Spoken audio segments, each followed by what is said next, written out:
भैरव के अंग में निवास करने वाली परम उत्कृष्ट पद्मावती देवी का चिंतन करता हुए नागराज के आसन पर बैठी है। नागों के फण में सुशोभित होने वाली मणियों की विशाल माला से उनकी देहलता उद्दसित हो रही है। सूर्य के समान उनका तेज है। 3 नेत्र उनकी शोभा बढ़ा रहे हैं। वे हाथों में माला, कुंभ, कपाल और कमल लिए हुए हैं तथा उनके मस्तक में अर्धचंद्र का मुकुट सुशोभित है। ऋषि कहते हैं, देवी का यह कथन सुनकर दूत को बड़ा अमर्ष हुआ और उसने दैत्यराज के पास जाकर सब समाचार विस्तार पूर्वक कह सुनाया। दूत के उस वचन को सुनकर दैत्यराज कुपित हो उठा और दैत्य सेनापति धूम्रलोचन से बोला, धूम्रलोचन, तुम शीघ्र अपनी सेना साथ लेकर आओ और उस दुष्टा के केस पकड़कर घसीटते हुए उसे बलपूर्वक यहाँ ले आओ। उसकी रक्षा करने के लिए यदि कोई दूसरा खड़ा हो तो वह देवता, यक्ष या गंधर्व ही क्यों न हो, उसे अवश्य मार डालना।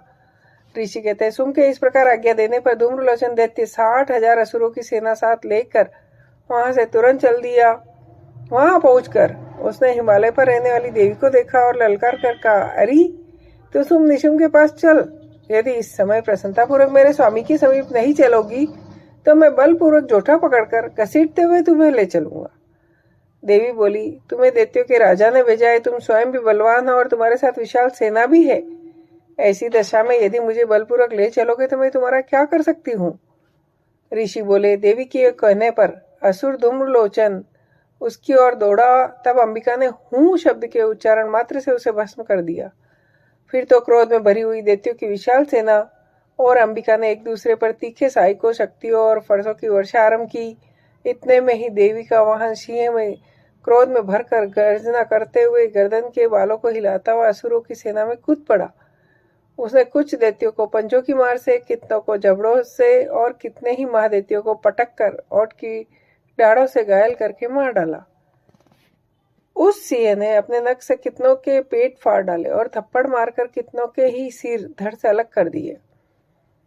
कितनों की भुजाएं और मस्तक काट डाले तथा अपनी गर्दन के बाल हिलाते हुए उसने दूसरे दैत्यों के पेट फाड़ कर रक्त चूस लिया।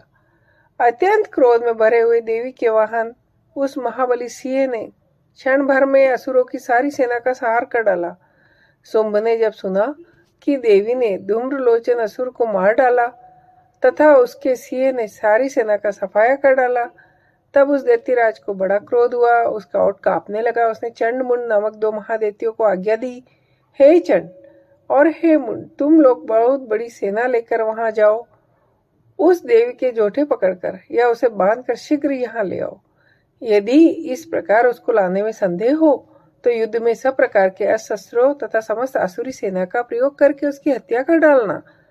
उस दुष्टा की हत्या होने तथा सिंह के भी मारे जाने पर उस अंबिका को बांधकर साथ लेकर शीघ्र ही लौट आना। जय हो।